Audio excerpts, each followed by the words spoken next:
Good evening friends and welcome to my YouTube channel Sagar Rose Garden. दोस्तों आज का ये जो टॉपिक है ये है थ्रिप्स, माइट्स एंड एफिड्स के ऊपर।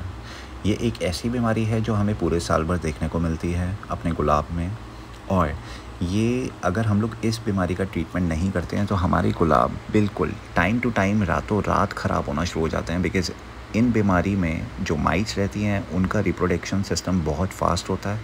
ये 2-4-5 दिन में ही आपके पूरे गार्डन में फैल जाती हैं, और एक बार अगर ये फैल जाती हैं तो इनको कंट्रोल करने के लिए हमें बहुत ज़्यादा मेहनत करनी पड़ती है, और हमारे जो गुलाब रहते हैं वो बहुत पीछे चले जाते हैं। उनके नए नए शूट्स ख़राब होने लगते हैं, पत्तियाँ मुड़ जाती हैं, पत्तियाँ जलने लगती हैं, और अगर इनका इम्पैक्ट बहुत ज़्यादा हो जाता है तो पत्तियाँ पीली पड़ के नीचे गिरने भी पड़ती हैं। उससे हमारे प्लांट्स जो हैं वो बहुत ख़राब हो जाते हैं। हालांकि इनसे हमारे प्लांट्स मरते नहीं हैं, लेकिन हाँ, उनका जो ग्रोथ होता है वो बहुत पीछे रह जाता है। और दोस्तों सर्दियों के दिनों में भी जब सर्दियाँ आना शुरू होती हैं, मौसम जब चेंज होना शुरू होता है, तब भी माइट्स एंड थ्रिप्स का अटैक फिर से हमारे गुलाब पे आ जाता है। और उन दिनों हम लोग अपने गुलाब में प्रूनिंग करके ही चुके होते हैं, और जब हमारी प्रूनिंग हुई होती है तो नए नए पत्तियाँ आती हैं।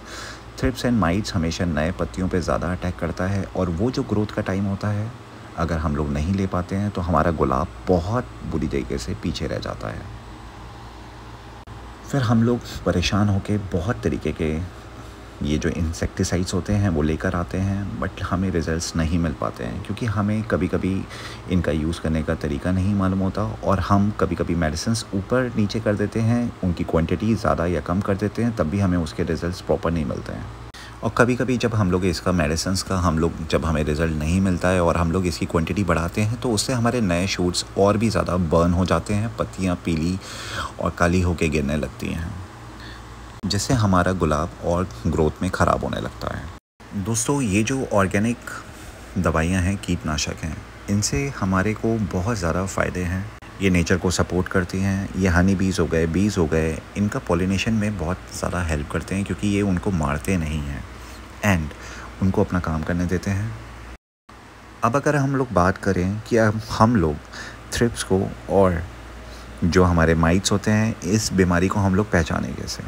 दोस्तों अगर हमारे प्लांट्स की जो लीव्स हैं वो ऊपर की तरफ अगर कर्व होती हैं तो वो हमें साइन देती हैं कि वो थ्रिप्स की हैं, और अगर हमारे गुलाब की जो पत्तियां हैं वो नीचे की तरफ मोल्ड होती हैं या कर्व होती हैं तो वो हमें साइन देते हैं कि हमारे गुलाब में बीमारी जो है वो माइट्स की लगी है।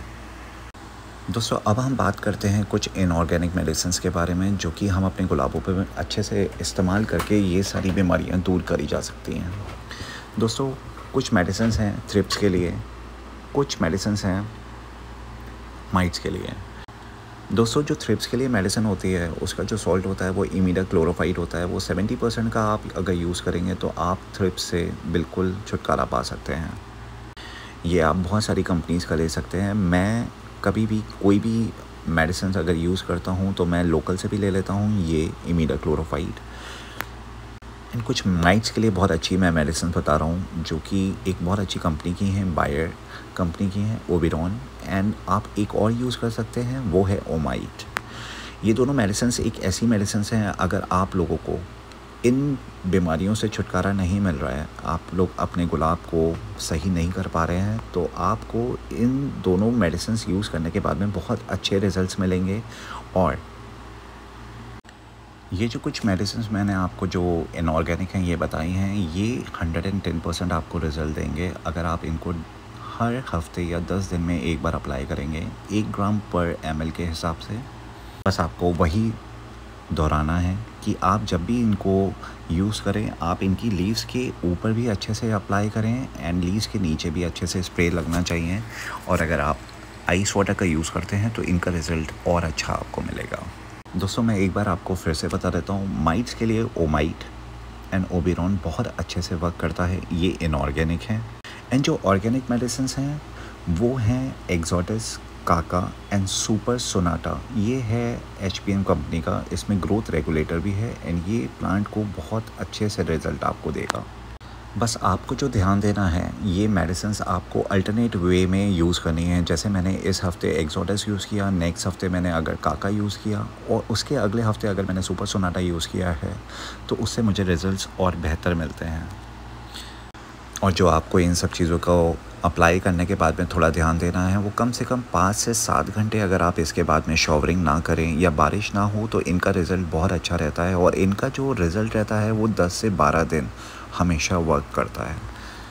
और दोस्तों, मैं फिर आपसे बोलूँगा कि आप इन मेडिसिन्स को अगर आप हर 10 दिन में, चाहे आपके प्लांट्स में माइट्स या थ्रिप्स का अटैक हो या ना हो, आप अगर इन्हें यूज़ करेंगे तो आपके प्लांट्स की ग्रोथ बहुत अच्छी रहेगी, क्योंकि आपका प्लांट्स रेगुलर ग्रोथ पे रहेगा। नए नए शूट्स, आपके बेशल्स जो हैं वो निकलेंगे और उनसे आपका प्लांट का ग्रोथ ही अच्छा होता है।